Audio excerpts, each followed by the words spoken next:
ओम श्री गणेशाय नमः। ओम श्री दुर्गाय नमः। ओम श्री जगदम्बिकाय नमः। बोलो श्री हनुमान जी गुरु महाराज की जय। बोलो श्रीमद् देवी भागवत महापुराण की जय। मेरे प्यारे श्रद्धालु बंधुओं, आज हम आपके लिए लेकर आए हैं श्रीमद् देवी भागवत महापुराण के 5वें स्कंध के अध्याय 7 और अध्याय 8 की पावन कथा। इससे पहले की प्रस्तुति में हमने आपको श्रीमद् देवी भागवत महापुराण के 5म स्कंध के अध्याय 5 और अध्याय 6 की कथा सुनाई थी, जिसमें हमने आपको इंद्र का ब्रह्मा, शिव और विष्णु के पास जाना, तीनों देवताओं सहित इंद्र का युद्ध स्थल में आना तथा चिक्षुर, बिड़ाल और ताम्र को पराजित करने की कथा सुनाई थी। इसी के साथ हमने आपको अध्याय 6 की कथा भगवान विष्णु और शिव के साथ महिषासुर का भयानक युद्ध की कथा सुनाई थी। आज हम आपको श्रीमद् देवी भागवत महापुराण के 5वें स्कंध के अध्याय 7 और अध्याय 8 की कथा सुनाएंगे। आप सभी श्रोतागण श्रीमद् देवी भागवत महापुराण के श्रवण का आनंद लीजिए। आइए आरंभ करते हैं श्रीमद् देवी भागवत महापुराण का 5वें स्कंध का अध्याय 7। महिषासुर को अवध्य जानकर त्रिदेवों का अपने अपने लोक लौट जाना, देवताओं की पराजय तथा महिषासुर का स्वर्ग पर आधिपत्य, इंद्र का ब्रह्मा और शिव जी के साथ विष्णु लोक के लिए प्रस्थान करना। जय माता दी। ओम श्री जगदम्बिकाय नमः। सर्वमंगल मांगल्ये शिवे सर्वार्थ साधिके शरण्ये त्र्यंबके गौरी नारायणी नमोस्तुते। श्री व्यास जी बोले, हे महाराज जन्मेजय, महिषासुर ने समस्त दानवों को खिन्न मनस्क देखकर महिष का वह रूप छोड़कर तत्काल सिंह का रूप धारण कर लिया। तत्पश्चात भयानक गर्जन करके गर्दन के बाल फैलाकर अपने तीक्ष्ण नख दिखाकर देवताओं को भयभीत करता हुआ वह देवसेना पर टूट पड़ा। उसने गरुड़ के ऊपर अपने नाखूनों से आघात करके उन्हें रक्त से लथपथ कर दिया। पुनः सिंह रूपधारी उस दानव ने विष्णु की भुजा पर अपने नखों से प्रहार किया। भगवान विष्णु ने उसे देखकर कुपित होकर तत्काल अपना सुदर्शन चक्र लेकर उस दैत्य को मार डालने की इच्छा से बड़े वेग से उस पर चला दिया। भगवान श्री विष्णु ने उस महिषासुर पर जो ही अपने चक्र से तेज प्रहार किया, त्यों ही वह महान शक्तिशाली महिष का रूप धारण करके भगवान श्री विष्णु को अपने सींगों से मारने लगा। वक्ष स्थल पर सींग के आघात से व्याकुल होकर भगवान श्री विष्णु बड़े वेग से भागकर अपने लोक चले गए। विष्णु को पलायित देखकर शंकर भगवान भी बहुत भयभीत हो गए और उसे सर्वथा अवध्य मानकर कैलाश पर्वत पर चले गए। ब्रह्मा जी भी उसके डर से तत्काल अपने लोक चले गए। महाबली इंद्र वज्र धारण किए हुए समरांगण में डटे रहे। वरुण देव अपना पाशास्त्र लेकर धैर्य पूर्वक खड़े रहे। यमराज अपना दंड धारण किए युद्ध करने के लिए सावधान होकर खड़े थे। यक्षाधिपति कुबेर युद्ध करने के लिए पूर्ण रूप से उद्यत थे और अग्निदेव बर्छी लेकर युद्ध करने के विचार से स्थित थे। नक्षत्रों के नायक चंद्रमा तथा भगवान सूर्य दोनों एक साथ युद्ध करने के लिए खड़े हो गए और उस दानव श्रेष्ठ महिषासुर को देखकर उन्होंने युद्ध करने का निश्चय कर लिया। इतने में क्रूर सर्पों के समान बाण समूहों की वर्षा करती हुई क्रुद्ध दानवी सेना वहां आ गई। वह दानवराज महिष का रूप धारण करके खड़ा था। उस समय देवता तथा असुर पक्ष के योद्धाओं का भीषण गर्जन होने लगा। देवताओं तथा दानवों के बीच हो रहे महाभयानक संग्राम में धनुष की टंकार तथा ताल ठोकने की ध्वनि मेघ गर्जना जैसी प्रतीत हो रही थी। अभिमान में चूर महाबली दैत्य महिषासुर अपने सींगों से पर्वत शिखर फेंक फेंक कर देव समूह पर प्रहार कर रहा था। क्रोध में भरे हुए उस परम अद्भुत महिषासुर ने अपने खुरों के आघात से तथा पूंछ घुमाकर बहुत से देवताओं पर प्रहार किया। तत्पश्चात लड़ने के लिए उद्यत देवता तथा गंधर्व भयभीत हो गए और महिषासुर को देखकर इंद्र भी भाग गए।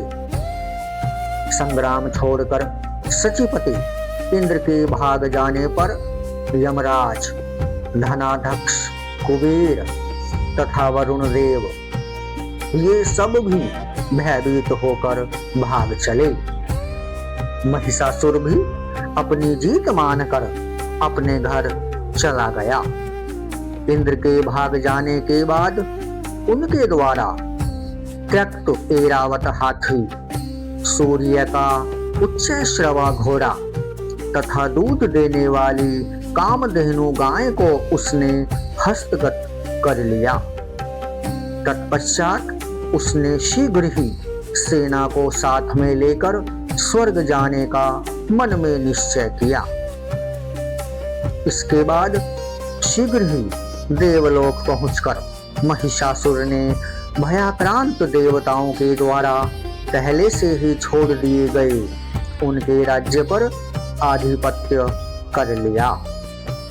इसके बाद उस रमणीय इंद्रासन पर महिषासुर आसीन हुआ, अर्थात महिषासुर ने इंद्र का शासन ग्रहण कर लिया और उसने राज्य संचालनार्थ देवताओं के स्थान पर दानवों को स्थापित कर दिया। इस प्रकार पूरे 100 वर्ष तक भीषण युद्ध करके अभिमान में चूर उस दैत्य ने इंद्र पद प्राप्त किया। सभी देवता उस महिषासुर से प्रताड़ित होकर स्वर्ग से निकल गए और बहुत वर्षों तक पर्वत की गुफाओं में घूमते फिरते रहे। हे राजन, तब थके हुए सभी देवतागण ब्रह्मा जी की शरण में गए।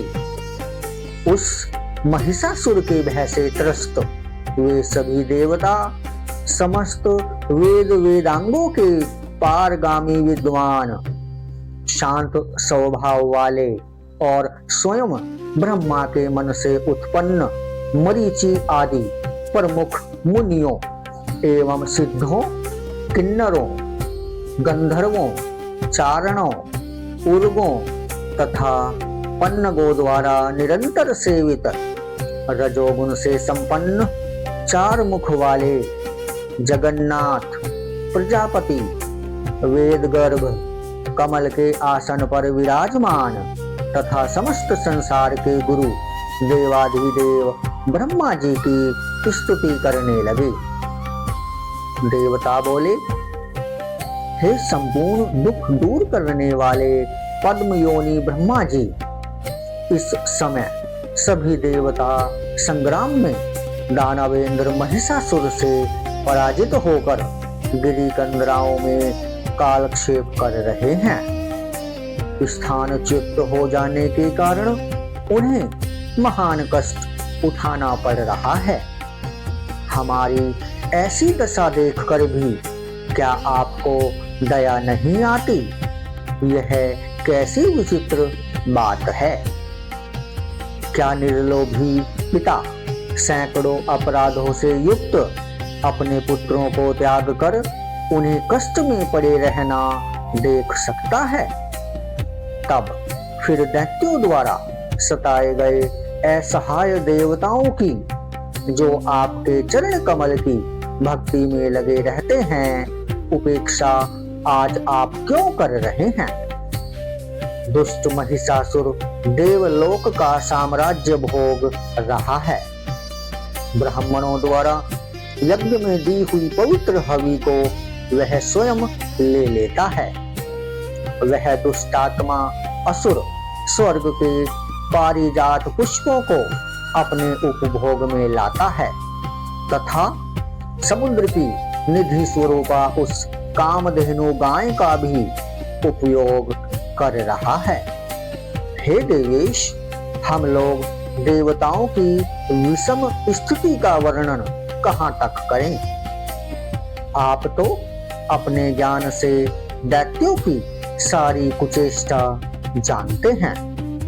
आप संपूर्ण कार्यों को जानने वाले हैं। अतः हे प्रभु, हम सभी देवता आपके चरणों में आ पड़े हैं। हे देवेश, देवता जहां कहीं भी जाते हैं वहीं पहुंचकर विविध चरित्रों वाला, पापमय विचारों वाला तथा दुष्ट आचरण वाला वह महिषासुर उन्हें पीड़ित करने लगता है। हे विभो, अब आप ही हमारे रक्षक हैं, हमारा कल्याण कीजिए। यदि आप हमारी रक्षा नहीं करेंगे तो दैत्यों के भीषण अत्याचार रूपी दानवल से पीड़ित हम लोग आप सदृश शांतिदाता, अनंत तेजस्वी प्रजापति, देवताओं के पूज्य आदि पिता तथा कल्याणकारी प्रभु को छोड़कर किसकी शरण में जाएं? व्यास जी बोले, इस प्रकार स्तुति करके संपूर्ण देवता हाथ जोड़कर प्रजापति ब्रह्मा को प्रणाम करने लगे। उन सबके मुख पर अत्यंत उदासी छाई हुई थी। तब उन्हें इस प्रकार दुखी देखकर लोक पितामह ब्रह्मा जी उन्हें सुख पहुंचाते हुए मधुर वाणी में कहने लगे। ब्रह्मा जी बोले, हे देवताओं, मैं क्या करूं? वर पाने के कारण वह दैत्य अभिमानी हो गया है। उसका वध कोई स्त्री ही कर सकती है, पुरुष नहीं। ऐसी परिस्थिति में मैं क्या कर सकता हूं?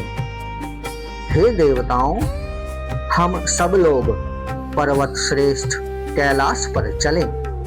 वहां विराजमान संपूर्ण कर्मों के ज्ञाता भगवान शंकर को आगे करके वहां से वैकुंठ धाम को चले, जहां भगवान श्री विष्णु रहते हैं। उनसे मिलकर हम लोग देवताओं के कार्य के विषय में विशेष रूप से विचार करेंगे। ऐसा कहकर ब्रह्मा जी हंस पर सवार होकर कार्य सिद्धि के लिए देवताओं को साथ लेकर कैलाश की ओर चल पड़े। तभी शंकर भगवान अपने ध्यान योग से सभी देवताओं सहित ब्रह्मा जी को आता हुआ जानकर अपने भवन से बाहर निकल आए। एक दूसरे को देखकर उन्होंने परस्पर प्रणाम किया। उन सभी देवताओं ने भी भगवान शंकर तथा ब्रह्मा को प्रणाम किया और वे दोनों अत्यंत प्रसन्न हो गए। बोलो शंकर भगवान की जय। बोलो श्री जगदम्बिके मैया की जय। बोलो श्रीमद् देवी भागवत महापुराण की जय। शंकर भगवान वहां सभी देवताओं को पृथक पृथक आसन देकर सबके यथा स्थान बैठ जाने पर स्वयं भी अपने आसन पर बैठ गए। तब ब्रह्मा जी से कुशल प्रसन्न करके भगवान शंकर ने देवताओं से कैलाश आने का कारण पूछा। देवाधिदेव श्री शंकर भगवान बोले, हे ब्राह्मण, इंद्र आदि देवताओं के साथ आपके यहाँ आने का क्या प्रयोजन है? हे महाभाग, आप वह कारण अवश्य बताइए। शंकर भगवान के ये वचन सुनकर ब्रह्मा जी बोले, हे सुरेशान, महिषासुर स्वर्ग में रहने वाले इंद्र आदि देवताओं को महान कष्ट दे रहा है और उसके भय से त्रस्त होकर ये देवगण पर्वतों की कंदराओं में घूम रहे हैं। महिषासुर यज्ञ भाग स्वयं ग्रहण कर रहा है। अन्य अनेक दैत्य भी देवताओं के शत्रु बन गए हैं। उन सबसे पीड़ित होकर ये सभी लोकपाल आपकी शरण में आए हुए हैं। हे शंभो, इसी गुरुतर कार्य के लिए मैंने इन देवताओं को आपके भवन पर पहुंचा दिया है। अतः हे सुरेश्वर, अब इनके कार्य के विषय में जो उचित जान पड़े वह आप करें। हे भूत भावन, संपूर्ण देवताओं का भार अब आप पर है। श्री व्यास जी बोले, ब्रह्मा जी का यह वचन सुनकर भगवान शंकर मुस्कुराते हुए कोमल वाणी में ब्रह्मा जी से यह वचन कहने लगे। शिव जी बोले, हे विभो, आपने ही तो पूर्व काल में महिषासुर को वरदान देकर देवताओं के लिए ऐसा अनर्थकारी कार्य किया है। अब इसके बाद हमें क्या करना चाहिए? आपके वर के प्रभाव से ही वह इतना बली, पराक्रमी तथा सभी देवताओं के लिए भयदायक हो गया है। अभिमान में चूर रहने वाले उस दानव को मारने में कौन श्रेष्ठ स्त्री समर्थ हो सकती है? न तो मेरी भार्या रुद्राणी और न आपकी भार्या ब्रह्माणी ही संग्राम में जाने योग्य हैं। महाभाग्यवती ये देवियां संग्राम भूमि में जाकर भी भला युद्ध किस प्रकार करेंगी? इंद्र की पत्नी महाभागा इंद्राणी भी युद्ध कला में कुशल नहीं है। तब दूसरी कौन सी देवांगना उस मदोन्मत्त पापी को मारने में समर्थ है? अतः मेरा तो यह विचार है कि हम लोग इसी समय भगवान श्री विष्णु के पास चलकर और उनकी स्तुति करके देवताओं का कार्य करने के लिए उन्हीं को शीघ्रता पूर्वक प्रेरित करें। परम बुद्धिमानों में श्रेष्ठ वे विष्णु संपूर्ण कार्यों को सिद्ध करने में कुशल हैं। उन्हीं वासुदेव से मिलकर इस कार्य के संबंध में विचार करना चाहिए। वे किसी प्रपंच अथवा बुद्धि से कार्य सिद्ध होने का उपाय बना देंगे। श्री व्यास जी बोले, भगवान शंकर की यह बात सुनकर ब्रह्मा आदि समस्त श्रेष्ठ देवता यह ठीक है ऐसा कहकर उठ खड़े हुए और वे सब अपने अपने वाहनों पर सवार होकर शंकर भगवान के साथ तुरंत वैकुंठ की ओर चल दिए। उस समय कार्य सिद्धि के सूचक अनेक शुभ शकुन देखकर वे सब अत्यंत प्रसन्न हुए। शुभ सूचना देने वाली शीतल, मंद तथा सुगंधित हवाएं चलने लगी और पवित्र पक्षी सर्वत्र मार्ग में मंगलमयी बोली बोलने लगे। आकाश निर्मल हो गया और दिशाएं स्वच्छ हो गईं। इस प्रकार देवताओं की यात्रा में मानो सब मंगल ही मंगल हो गया हो। जय माता दी। ओम श्री जगदम्बिकाये नमः। बोलो श्रीमद् देवी भागवत महापुराण की जय। मेरे प्यारे धर्म प्रेमियों एवं मेरे प्यारे श्रद्धालु बंधुओं एवं मेरे प्यारे श्रोतागणों, हमारी आपसे एक नम्र प्रार्थना है कि आप हमारे चैनल को सब्सक्राइब करें, हमारी कथाओं को लाइक करें और कमेंट में अपने अमूल्य विचार अवश्य शेयर करें। आपका स्नेह और समर्थन ही हमारी इस आध्यात्मिक यात्रा की सबसे बड़ी शक्ति है। यदि आप श्रीमद् देवी भागवत महापुराण की इससे पहले की कथाएं प्रथम स्कंध, द्वितीय स्कंध, तृतीय स्कंध, चतुर्थ स्कंध और पांचवें स्कंध की सभी पावन और पवित्र कथाएं सुनना चाहते हैं तो आप हमारे चैनल पर जिसका नाम सनातन संग्रह है सुन सकते हैं। ओम श्री जगदम्बिकाये नमः। सर्वमंगल मंगल्ये शिवे सर्वार्थ साधिके शरण्ये त्र्यंबके गौरी नारायणी नमोस्तुते। बोलो श्रीमद् देवी भागवत महापुराण की जय। श्रीमद् देवी भागवत महापुराण पांचवा स्कंध अध्याय 8।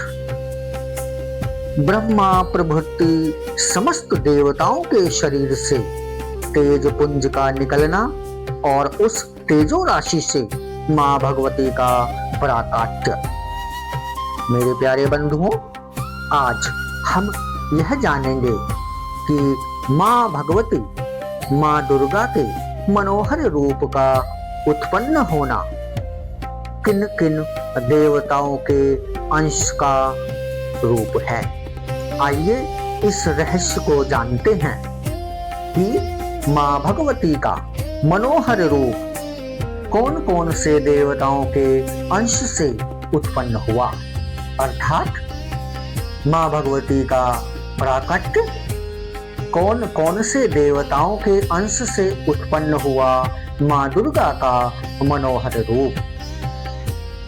श्री व्यास जी बोले, हे राजन, उन देवताओं ने शीघ्रता पूर्वक भगवान श्री विष्णु के प्रिय धाम वैकुंठ में पहुंचकर वहां उन श्री हरि का विशाल सदन देखा, जो संपूर्ण शोभाओं से युक्त तथा दिव्य महलों से सुशोभित था। सुंदर तथा सुखदायक वह भवन सरोवर, बावली एवं नदियों से सुशोभित था, जिनमें हंस, सारस, चक्रवाक आदि पक्षी कलरव कर रहे थे। उस भवन के चारों ओर सुशोभित हो रहे दिव्य उपवनों में चंपा, अशोक, कहार, मंदार, मौलश्री, मालती, तिलक, आमड़ा और कुर्बक आदि विविध प्रकार के वृक्ष लगे हुए थे। उपवनों में चारों ओर कोयलों की कूक सुनाई दे रही थी। मोर नृत्य कर रहे थे और भौरे गुंजार कर रहे थे। नंद सुनंद आदि भक्ति परायण पार्षद तथा त्याग वृत्ति संपन्न अनन्य भक्त भगवान श्री विष्णु की स्तुति कर रहे थे। बोलो श्री विष्णु भगवान की जय। बोलो श्रीमन्नारायण भगवान की जय। वहां रत्न जटित महल बने हुए थे जिन पर सुनहरे चित्र बने हुए थे। सुंदर सुंदर कक्षों से सुशोभित वे महल ऊंचाई में आकाश को छू रहे थे। वहां देवता और गंधर्व गा रहे थे, अप्सराएं नाच रही थीं और वह मन को मुग्ध करने वाले तथा मधुर कंठ ध्वनि वाले किन्नरों से मंडित था। वैदिक सूक्तों के द्वारा आदर पूर्वक भगवान श्री विष्णु की स्तुति करते हुए शांत स्वभाव वाले वेद पाठ परायण मुनियों से वह भवन अत्यंत सुशोभित हो रहा था। भगवान विष्णु के भवन पर पहुंचकर देवताओं ने सुंदर स्वरूप वाले तथा हाथ में स्वर्ण की घड़ी धारण किए हुए अर्थात हाथों में स्वर्ण की छड़ी धारण किए हुए जय विजय नामक द्वारपालों को देखकर उनसे कहा कि आप दोनों में से कोई एक जाकर भगवान श्री विष्णु से कह दे कि आपके दर्शन की अभिलाषा से ब्रह्मा, शिव आदि देवता द्वार पर खड़े हैं। श्री व्यास जी बोले। उनकी बात सुनकर विजय ने तुरंत भगवान श्री विष्णु के पास जाकर उन्हें प्रणाम करके सभी देवताओं के आगमन की बात उनको बताई। विजय ने कहा, हे देवाधिदेव, हे महाराज, हे दैत्यों का दमन करने वाले लक्ष्मीकांत, हे विभो, इस समय सभी देवता आए हुए हैं और वे द्वार पर खड़े हैं। आपके दर्शन के इच्छुक ब्रह्मा, रुद्र, इंद्र, वरुण, अग्नि, यम आदि देवता वेद वाक्यों से आपकी स्तुति कर रहे हैं। व्यास जी बोले।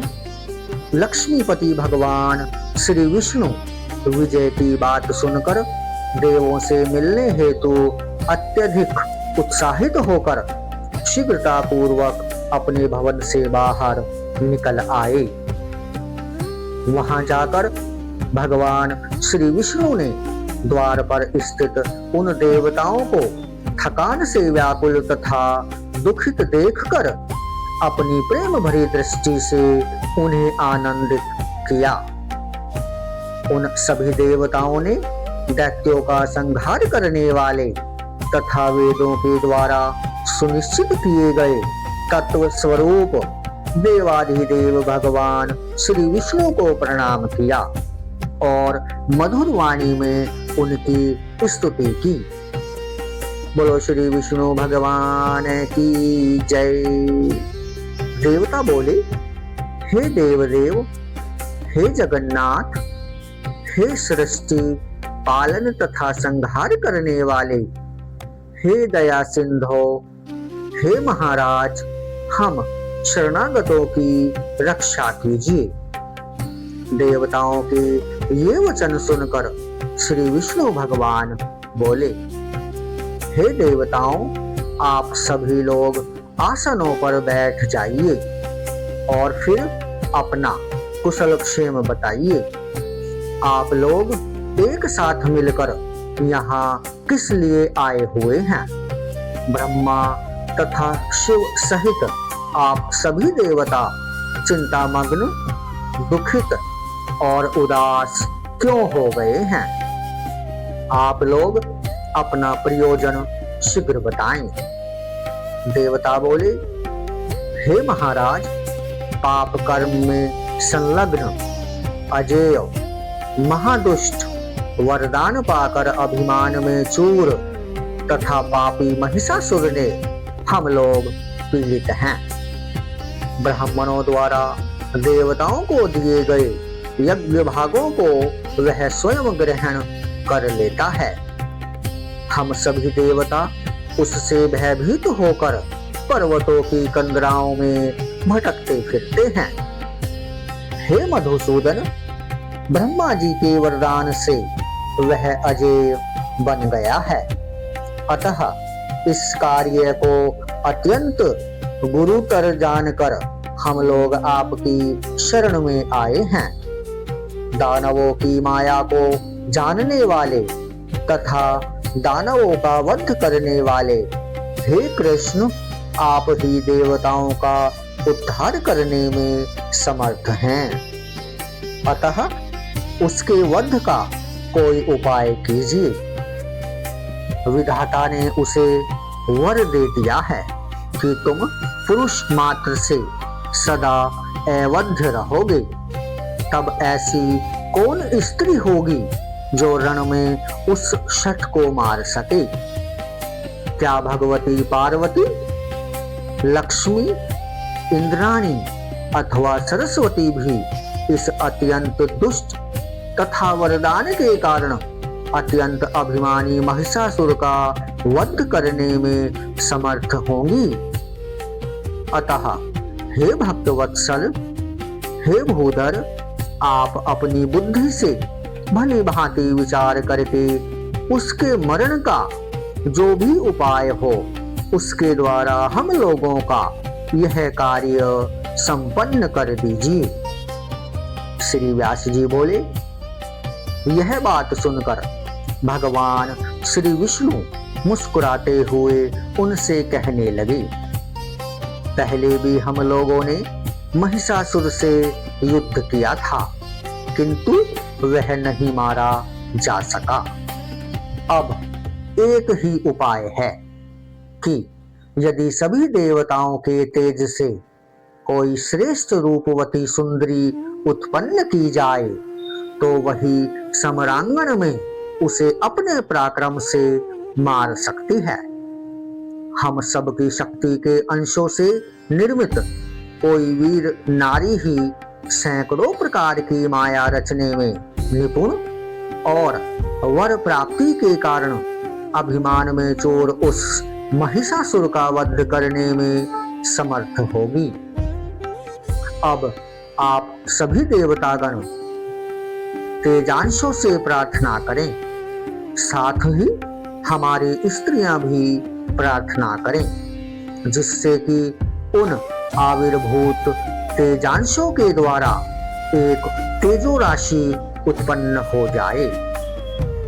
उस समय रुद्र आदि हम सब मुख्य देवतागण त्रिशूल आदि जो भी दिव्य आयुध हैं वह सब उसे दे देंगे।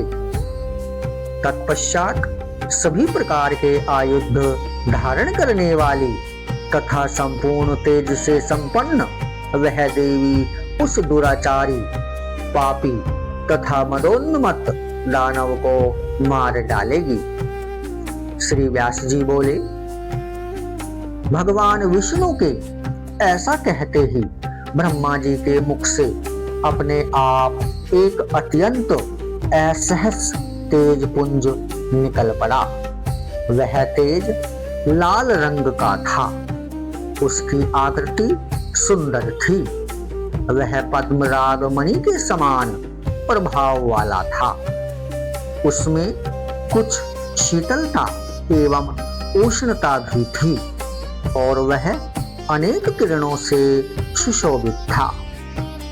हे महाराज, भगवान विष्णु और शिव ने भी उस निःसृत तेज को देखा। उसे देखकर अमित पराक्रम वाले वे दोनों आश्चर्यचकित हो गए। तत्पश्चात शंकर जी के शरीर से भी चांदी के सदृश वर्ण वाला अत्यंत अद्भुत, तीव्र, देखने में असह्य तथा महाप्रचंड तेज निकला, जो दैत्यों को भयभीत कर देने वाला तथा देवताओं को आश्चर्य में डाल देने वाला था। वह भयानक रूप वाला पर्वत के समान विशाल तथा साक्षात दूसरे तमोगुण जैसा था। तदंतर भगवान श्री विष्णु के शरीर से सतुगुण संपन्न नील वर्ण और अत्यंत दीप्तिमान दूसरी तेजो राशि प्रकट हुई। इसके बाद इंद्र के शरीर से विचित्र आकार वाला असह्य पूर्ण गोलाकार और सर्वगुणात्मक तेज प्रादुर्भूत हुआ। कुबेर, यम, अग्नि तथा वरुण के भी शरीरों से सभी और महान तेज निकलने लगा।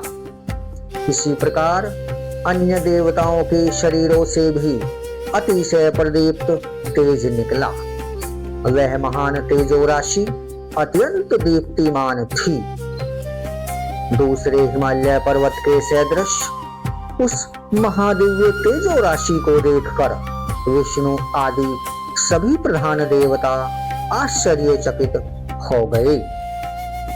उसी क्षण वहां सभी देवताओं के देखते देखते उस तेज पुंज से अत्यंत श्रेष्ठ, सुंदर तथा सबको विस्मित कर देने वाली एक स्त्री प्रकट हो गई। सभी देवताओं के शरीर से आविर्भूत वह नारी त्रिगुणात्मिका 18 भुजाओं वाली मनोहर त्रिवर्णा तथा विश्व को मोह में डाल देने वाली साक्षात महालक्ष्मी थी। बोलो श्री महालक्ष्मी माता की जय। बोलो श्रीमद् देवी भागवत महापुराण की जय। वे उज्जवल मुख वाली, कृष्ण वर के नेत्रों वाली अर्थात कृष्ण वर्ण नेत्रों वाली, अत्यंत लाल अधरोष्ठ से सुशोभित, ताम्र वर्ण की हथेली से सुंदर लगने वाली, कांति से संपन्न तथा दिव्य आभूषणों से अलंकृत थीं। देवताओं के शरीर से उत्पन्न तेजो राशि से प्रकट वे 18 भुजाओं वाली भगवती असुरों का विनाश करने के लिए हजारों भुजाओं से सुशोभित हो गईं। बोलो भगवती माता की जय। बोलो दुर्गा मैया की जय। बोलो श्री महालक्ष्मी की जय। बोलो श्री महासरस्वती की जय। बोलो श्री महालक्ष्मी की जय। बोलो श्री महा भागवत देवी पुराण की जय। राजा जन्मेजय बोले, हे कृष्ण द्वैपायन, हे महाभाग, हे सर्वज्ञ, हे मुनिवर, अब आप उन भगवती के शरीर की उत्पत्ति का विस्तार पूर्वक वर्णन कीजिए। उन सब देवताओं के शरीर से निकला हुआ तेज बाद में एकत्र हो गया अथवा पृथक पृथक ही रहा। उनके अंग प्रत्यंग विभिन्न देवताओं के तेज से संपन्न थे अथवा नहीं। उनके शरीर के विभिन्न अंग, मुख, नासिका, नेत्र आदि अलग अलग देवताओं के तेज से निर्मित थे अथवा सब तेज एक साथ मिलकर बने थे। हे व्यास जी, उनके शरीर के अंगों की उत्पत्ति के विषय में विस्तार पूर्वक बताइए। जिस देवता के तेज से उनका जो जो अद्भुत अंग बना वह सब मुझे बताइए। जिन जिन देवताओं ने उन माँ भगवती को जो जो आयुध तथा आभूषण आदि समर्पित किए, आपके मुखारविंद से निकली सारी बात मैं सुनना चाहता हूँ। हे ब्राह्मण, आपके मुख कमल से निकले श्री महालक्ष्मी के चरित्र रूपी अमृत में रस का पान करते हुए मैं तृप्त नहीं हो पा रहा हूँ। सूत जी बोले, हे मुनिवृंद, उन राजा जनमेजय का यह वचन सुनकर सत्यवती पुत्र श्री व्यास जी उन्हें प्रसन्न करते हुए यह मधुर वचन कहने लगे।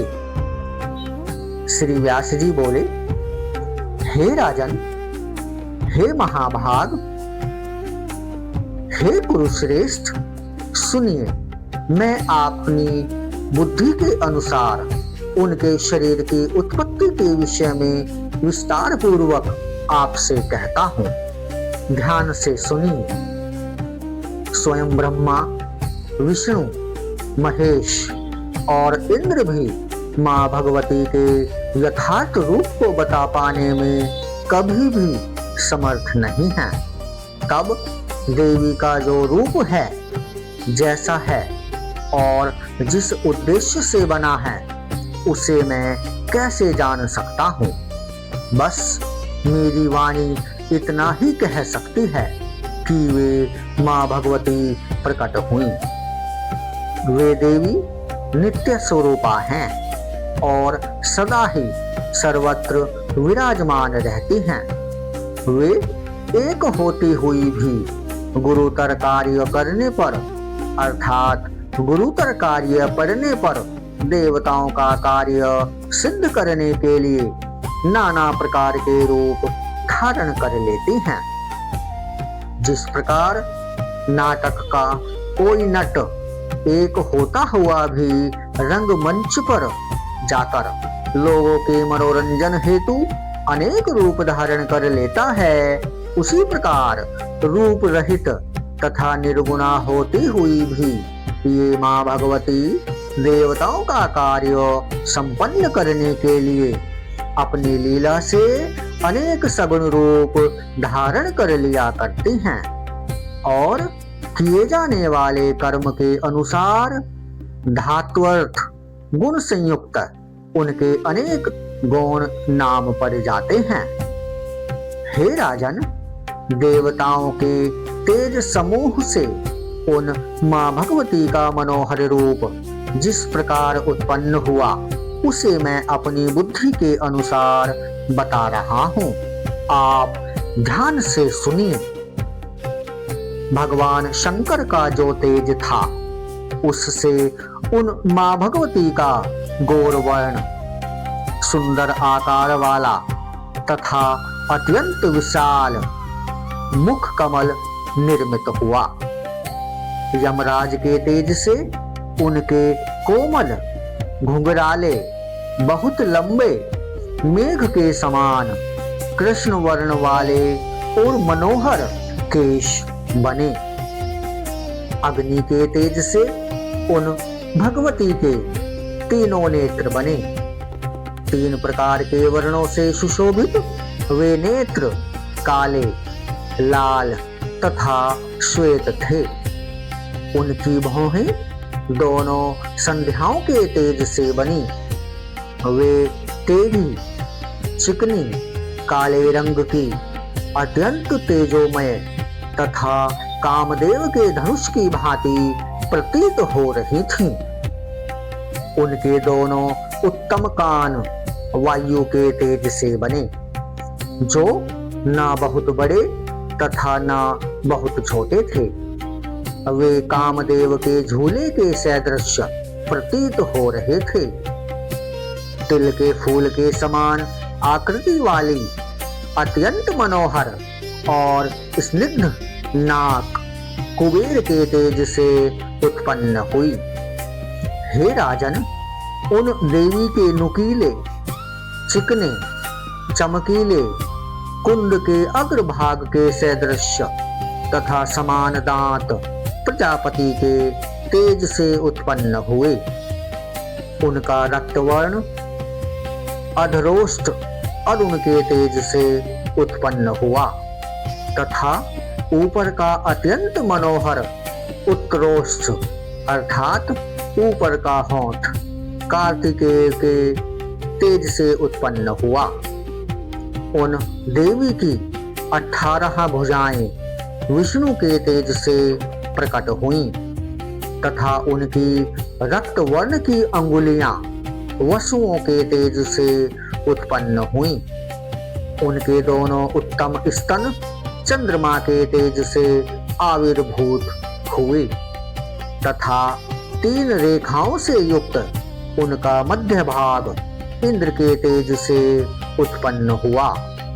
उनकी जांघें तथा उरु प्रदेश वरुण के तेज से उत्पन्न हुए तथा उनका विशाल नितंब पृथ्वी के तेज से उत्पन्न हुआ। हे राजन, इस प्रकार उस तेजो राशि से सुंदर आकार वाली दिव्य रूप से संपन्न तथा मधुर स्वर वाली माँ भगवती नारी रूप में प्रकट हुई। बोलो माँ भगवती की जय। बोलो जगदम्बे मैया की जय। बोलो श्री दुर्गा मैया की जय। मनोहर अंग प्रत्यंग वाली, सुंदर दांतों वाली तथा भव्य नेत्रों वाली उन देवी को देखकर महिषासुर से पीड़ित समस्त देवता अत्यंत आनंदित हो उठे। उसी समय भगवान श्री विष्णु ने सभी देवताओं से कहा, हे देवताओं, अब आप लोग अपने अपने सभी शुभ भूषण तथा आयुध इन देवी को प्रदान करें। अपने अपने आयुधों से नानाविध तेजस्वी शस्त्रास्त्र उत्पन्न करके सभी लोग शीघ्र ही देवी को अर्पित कर दें। जय माता दी। बोलो श्रीमद् देवी भागवत महापुराण की जय। बोलो श्री जगदम्बे मैया की जय। सर्व मंगल मांगल्ये शिवे सर्वार्थ साधिके शरण्ये त्र्यंबके गौरी नारायणी नमोस्तुते। जय माता दी। तो मेरे प्यारे भक्तों, मेरे प्यारे श्रोतागणों, इस प्रकार आपने यह एक रहस्य जाना कि माँ भगवती का प्राकट्य कैसे हुआ और कौन कौन से देवताओं के अंश से उत्पन्न हुआ माँ दुर्गा का, माँ भगवती का मनोहर रूप। मेरे प्यारे धर्म प्रेमियों, श्रीमद् देवी भागवत महापुराण का इससे आगे का भाग हम जल्दी ही आपके लिए प्रस्तुत करेंगे। आप हमारे चैनल के साथ बने रहिए। ओम ऐं ह्रीं क्लीं चामुंडाये विचे। ओम ऐं ह्रीं क्लीं चामुंडाये विचे। ओम ऐं ह्रीं क्लीं चामुंडाये विचे। ओम ऐं ह्रीं क्लीं चामुंडाये विचे। ओम ऐं ह्रीं क्लीं चामुंडाये विचे। जय माता दी। मेरे प्यारे धर्म प्रेमियों, आपसे हमारी प्रार्थना है कि आप हमारे चैनल को सब्सक्राइब करें और हमारी कथाओं को लाइक करें। कमेंट बॉक्स में आप अपने अमूल्य विचार अवश्य शेयर करें।